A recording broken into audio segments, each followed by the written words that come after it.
जिनका भी board exam आने वाला है, बहुत इंपॉर्टेंट बात आपको बताने वाला हूँ। वीडियो को बहुत ध्यान से देखना। देखो, बोर्ड एग्ज़ाम आप जानते ही है कि बहुत इंपॉर्टेंट है आप सबके लिए।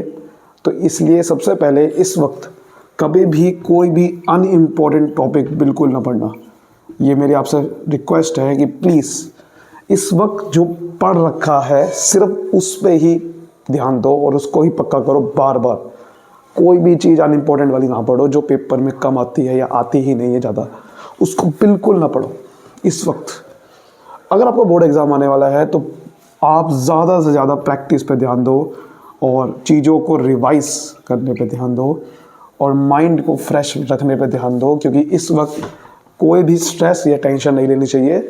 आपने जो पढ़ रखा है ना उस पर ही बिलीव करो बस, और रिवाइज करो बस, और कुछ भी नहीं करना। ज़्यादा टेंशन लोगे तो गड़बड़ हो जाएगी। प्लीज़ कुछ ना करिए, आप प्रैक्टिस करिए, रिवाइज करिए, अपने ध्यान दीजिए, अपने बस बिलीव करिए अपनी इस तैयारी पे, और कुछ नहीं करना है आपने। बहुत इंपॉर्टेंट है मैं जो बता रहा हूँ अब, प्रेजेंटेशन देखिए is one of the best thing. अगर आपने इस जब भी देखो, जब आपके सामने आएगा ना शीट पे ध्यान रखना। जैसे ऊपर तो आप लिख देना कि सब्जेक्ट का नाम, फॉर एग्जांपल आपका पेपर है अकाउंटेंसी, आपने सब्जेक्ट का नाम लिख दिया, या फिजिकल एजुकेशन, जो भी है पेपर आपका। फिर आप क्या करो, देखो क्वेश्चन नंबर सबसे इंपॉर्टेंट है, क्वेश्चन नंबर डाल के ही स्टार्ट करना है। अब आप एक तरीका है कि ये सीरियल वाइज चलो, जैसे कि क्वेश्चन नंबर 1 2 3 4, एक तो ये तरीका है। दूसरा है उल्टा चलो, जैसे 34 33 32, इस तरह से चलो। आप जो भी तरीका अपनाओ, पहला क्वेश्चन हमेशा वो करो यार जो आपको पक्का आता है, जो बिल्कुल अच्छे से आता है, वो करना चाहिए। ना कि ऐसा क्वेश्चन उठा लो जो टाइम टेकिंग है। आपको वो करना चाहिए पहला जो बिल्कुल 100% श्योर है कि हाँ भाई ये तो आता ही आता है, चाहे वो 3 नंबर का है, चाहे वो 4 का है, चाहे 6 का है। जनरली आपको 6 नंबर का करना चाहिए, क्योंकि उसमें टाइम ज़्यादा लगता है। फॉर एग्जाम्पल आपने 34th क्वेश्चन किया सबसे पहले, ये ज़्यादा से अच्छा, ज़्यादा बढ़िया रहेगा। या फिर आप सेक्शन वाइज चलो, भाई सेक्शन ए उठाया और सेक्शन ए में जो जो आपको आता है कर दो फटाफट। पहले एमसीक्यू लास्ट में करना मेरे हिसाब से, अगर आपका ऐसा पेपर है जैसे अकाउंटेंसी का है, क्योंकि यार अकाउंटेंसी में एमसीक्यू सिंपल नहीं होते। एमसीक्यू बाद में करो लास्ट में, पहले आप 6 नंबर वाले क्वेश्चन निपटा लोगे, इससे आप पहले ही मार्क्स स्कोर कर लोगे, आपकी टेंशन खत्म हो चुकी है। फिर आप छोटे छोटे क्वेश्चन पे बाद में आओ, जो आपको आता है निपटा दो सीधा, 6 नंबर का हो, चाहे 4 का हो, चाहे 3 का हो। कभी भी ये गलती ना करना कि आप ऐसा क्वेश्चन उठा रहे हो जो बिल्कुल ही आपने पढ़ा नहीं और आप सोच रहे ये अटेम्प्ट करते हैं, या आपको श्योर नहीं है। कभी ना करना ये गलती।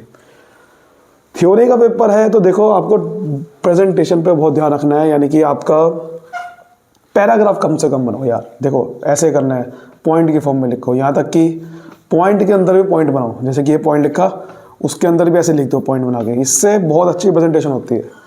डायग्राम बना सकते हो आप, जैसे कि इस तरह से ट्री की फॉर्म में आप डायग्राम बना सकते हो, इस तरीके से बना सकते हो आप, ठीक है। मतलब आंसर ख़त्म होने के बाद बनाना ज़्यादा बढ़िया रहेगा। स्टार्टिंग में बना सकते हो, कोई दिक्कत नहीं है, लेकिन डायग्राम से अच्छी प्रेजेंटेशन लगती है।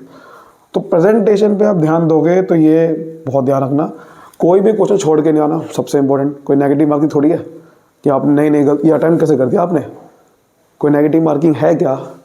नहीं है ना, तो छोड़ के कुछ नहीं आना भैया, कुछ तो मार्क्स मिलेगा। और कुछ तो मार्क्स, देखो ना करने से, देखो अगर आप करोगे ही नहीं तो भैया कुछ तो आधा मार्क्स भी मिल नहीं सकता। करोगे हो सकता है आधा मार्क्स मिल जाए, 1 मार्क्स मिल जाए, और एक एक करके ही तो सब कुछ होता है, सारे मार्क्स बनते हैं, बूंद बूंद करके तो सागर बनता है। तो छोड़ के क्यों आना? 34 क्वेश्चन है, 34 के 34 करने हैं आपने, छोड़ना कुछ नहीं है। एमसीक्यू भी छोड़ना नहीं, क्या पता तुक्का सही लग जाए।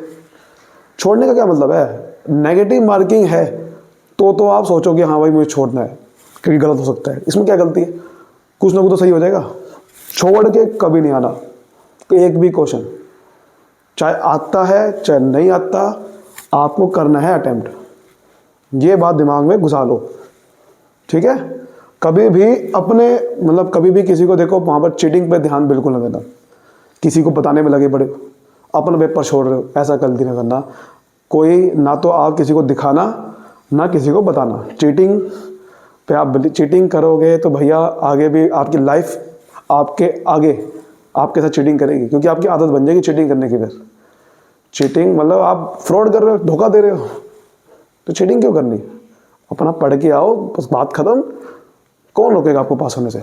मेहनत से पास हो, मेहनत से, क्यों चीटिंग पे करना? ठीक है, चलिए मिलते हैं नेक्स्ट वीडियो में। All the best for your board exam. मेरी बेस्ट विशेष है कि आप बहुत अच्छा परफॉर्म करोगे। Thank you so much.